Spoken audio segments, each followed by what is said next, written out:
अपने कलाम से बनाने और कलाम ही की कुदरत से संभालने वाले जिंदा खुदा का जिंदा कलाम है, जिसे उसने अपने हर नाम से ज्यादा अजमत दी है। बाइबल तपाई गई चांदी से ज्यादा साफ है, ये सोने से बल्कि बहुत कुंदन से ज्यादा पसंदीदा है। ये सच्चाई है बल्कि सच का मयार है। ये बीज है जो बो दिया जाए तो बेफल नहीं रहता। इंसानों की रूहानी ग़िज़ा है जो शहद से ज्यादा शीरी है। ये आईना है जिसमें हमें अपनी हकीकी सूरत नजर आती है। यह हथौड़े की मानद है जो सख्त दिलों, सोचों और ख्यालात को चकनाचूर कर देता है। यह दोधारी तलवार से ज्यादा तेज है जो बंद बंद और गूदे गूदे को जुदा करके गुजर जाता है। यह आग है जो नाराज़गी को भस्म कर देती और ईमान को खालिस और मजबूत बना देती है। यह कदमों के लिए चिराग और राह के लिए रोशनी है। यह खुदा की तरफ से इंसानों को दिया गया अबदी ज़ाबिता हयात है। बाइबल का हर एक सहीफा खुदा के इल्हाम से है जो तालीम और इल्जाम और इस्लाह और रास्तबाजी में तरबियत पाने के लिए मुफीद है। बाइबल की किसी बात की तावील किसी के जाती इख्तियार पर मौकूफ नहीं और ना ही कोई बात किसी इंसान की ख्वाहिश पर हुई, बल्कि आदमी रूहुल कुद्स की तहरीक के सबब से खुदा की तरफ से बोलते और लिखते थे। खुदा ने हिस्सा ब हिस्सा और तरह ब तरह नबियों और फिर रसूलों की मार्फत कलाम किया। तकरीबन 1500 साल में 3 बर्रे आज़मों अफ्रीका, एशिया और यूरोप में मूसा नबी से लेकर यूहन्ना रसूल तक तकरीबन 40 इंसानों को खुदा ने चुना कि वो बाइबल की किताबें लिख सकें। इन लोगों में चरवाहे, काहिन, फकीह, नगमा साज, किसान, बादशाह, सरकारी मुलाजिम, उलमा, तबीब और माहिगीर शामिल थे।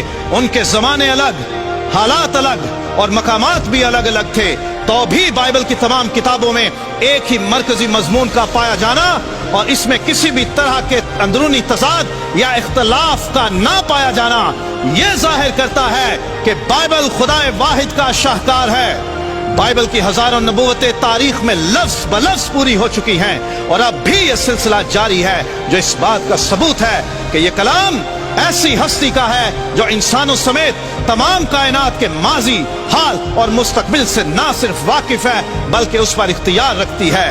बाइबल दुनिया में सबसे ज्यादा जुबानों में पढ़ी, सुनी और सुनाई जाने वाली किताब है, लेकिन तारीख में सबसे ज्यादा इम्तहानों से गुजरने वाली किताब भी बाइबल ही है। हर दौर में कलाम खुदा की मुखालिफ कुव्वतों ने तारीखी, जुग्राफियाई, अदबी और सकाफती समेत तमाम दस्तयाब उलूम इस्तेमाल करते हुए इस किताब की सच्चाइयां झुठलाने, इसका इख्तियार खत्म करने और इसकी तासीर मिटाने की बेहद कोशिशें की, लेकिन यह किताब हर इम्तिहान में खरी साबित हुई। इसकी मुखालिफत करने वाली कुव्वतें खुद मिट गईं, लेकिन इस किताब की सच्चाइयां, इख्तियार और तासीर आज भी कायम है। मुख्तलिफ जमानों, जगहों और कौमों में से बतेरे उठे जिन्होंने यह साबित करने की सरतोड़ कोशिश की कि बाइबल अपनी असल हालत में मौजूद नहीं बल्कि बदल गई है। इस दावे को सच्चा साबित करने के लिए ना तो कभी कोई सबूत पेश कर सका और ना कोई दलील, लेकिन मुख्तलिफ वक्तों में जिंदा खुदा के कलाम की सदाकत साबित करने के लिए जमीन ने अपने सीने में महफूज सदियों पुराने नुस्खे इंसानों के सामने पेश किए, जो ये साबित करते हैं कि मौजूदा किताब मुकद्दस में किसी किस्म की कोई तहरीफ या तब्दीली नहीं की गई, बल्कि ये अपनी असल हालत में मौजूद है। दुनिया की किसी और किताब के इतने पुराने और इतनी कसीर तादाद में नुस्खे दस्तयाब नहीं हैं। ये एजाज सिर्फ ला तब्दील खुदा के ला तब्दील कलाम को हासिल है। याद रहे कि बाइबल बदली नहीं बल्कि बदल देती है। पिछली 3500 साल इंसानी तारीख में कई ऐसे लोग उठे